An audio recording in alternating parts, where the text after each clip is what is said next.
अब 30 दिन के अंदर अंदर सब अनवेरिफाइड रोहिंग्यास को वापस भेजा जाए। मिनिस्ट्री ऑफ होम अफेयर्स ने इसके ऊपर हाल ही में एक बड़ा डिसीजन लिया है और ऑर्डर दे दिया है।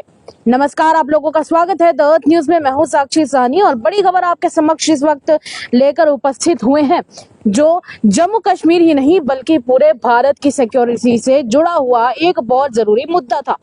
हाल ही में आप लोग जानते हैं कि जहां पिछले दिनों पाकिस्तान के ऊपर एक बड़ा प्रहार किया गया डिप्लोमेसी के थ्रू, यानी कि जहां पाकिस्तान के जितने भी यहाँ पर नागरिक थे उन सबको वापस भेजा गया।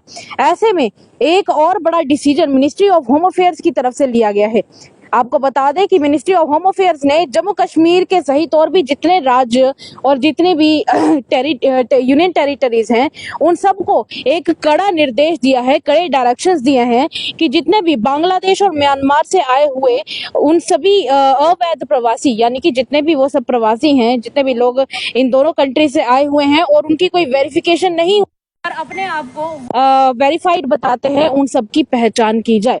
और अगर पहचान के बीच में ये पता चलता है कि इन लोगों की कोई वेरिफिकेशन नहीं है, इनका कोई प्रूफ नहीं है यहाँ के होने का, तो फिर उनको जल्द से जल्द उनके मुल्क वापस भेजा जाए। पूरा मामला क्या है आपको सब कुछ बता रहे हैं। दरअसल जैसा हमने पहले बताया कि केंद्रीय गृह मंत्रालय ने ये सख्त निर्देश दे दिए हैं और ये जो डायरेक्शंस दी गई हैं ये सभी स्टेट्स को, यूनियन टेरिटरीज को दी गई हैं और उनके वहां पर जिन जिन की सरकार है उन सबको ये सारे डिसीजन लेने के लिए कहा गया है। मंत्रालय ने कहा है कि जो भी अवैध प्रवासी हैं, जितने भी लोग यहाँ पर आकर बसे हुए हैं बाहर से और अपने आप को वो बताते हैं कि वो इंडियन सिटीजन हैं, उन सबकी सबसे पहले आप लोग पहचान करें। पहचान करने के जो प्रोसीजर है वो बता दिए जाएंगे, जिसके बीच में ये कहा गया है कि इनके पास जितने भी इनके डॉक्यूमेंट्स हैं उन सबको चेक किया जाए। चेक करके देखा जाए कि कहीं इनमें से कोई झूठ बोलने वाले ऐसे लोग तो नहीं ना यहाँ पर आकर बसे हुए जो अपने आप को इंडियन बताते हैं।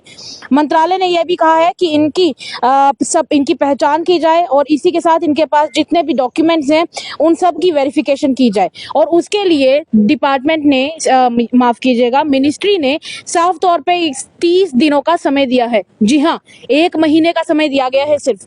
मिनिस्ट्री ने सभी सीएम्स को, सभी वहाँ के गवर्नर्स को और जो यूनियन टेरिटरीज हैं वहाँ के भी सीएम्स और उसके अलावा वहाँ के लेफ्टिनेंट गवर्नर्स को ये साफ निर्देश दिए हैं। उनको कहा है कि 30 दिन का समय है आपके पास।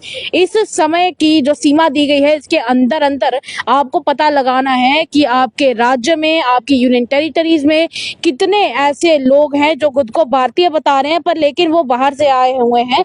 इन सब का पता लगाया जाए और अगर उनके डॉक्यूमेंट्स वेरीफाई नहीं होते हैं, मैच नहीं करते हैं, तो फिर उन लोगों को उनके मुल्क वापस भेजा जाए। गृह मंत्रालय ने हाल ही में ये निर्देश जम्मू कश्मीर के प्रशासन को भी दिए हैं और उन्होंने कहा है कि हर एक डिस्ट्रिक्ट में जाकर इसके ऊपर काम किया जाए और इसके लिए स्पेशल टास्क फोर्स का गठन किया जाए जो इसके अंतर्गत यानी पुलिस डिपार्टमेंट के साथ करेगी। और इस टास्क फोर्स का जो बेसिक ऑब्जेक्टिव है वो यही रहने वाला है कि जितने भी अवैध प्रवासी यहाँ पर आकर बसे हुए हैं उनका पता लगाया जाए, उनकी पहचान की जाए और उसके बाद उन्हें डिपोर्ट भी कर दिया जाए। इसके साथ ही हर जिले में, हर डिस्ट्रिक्ट में एक प्रॉपर होल्डिंग सेंटर भी होगा जहां पर ये पता लगाया जाएगा कि इन 30 दिनों के लिए इन संदिग्ध लोगों को कहां पर रखा जाए। तो जो वो लोकेशन रहेगी वो भी बाद में फाइनलाइज कर दी जाएगी। तो उन लोकेशंस के नाम होल्डिंग सेंटर्स रखे गए हैं, वहां पर ही उनकी नागरिक होने की जब तक पुष्टि नहीं हो, तब तक वहीं पर रखा जाएगा।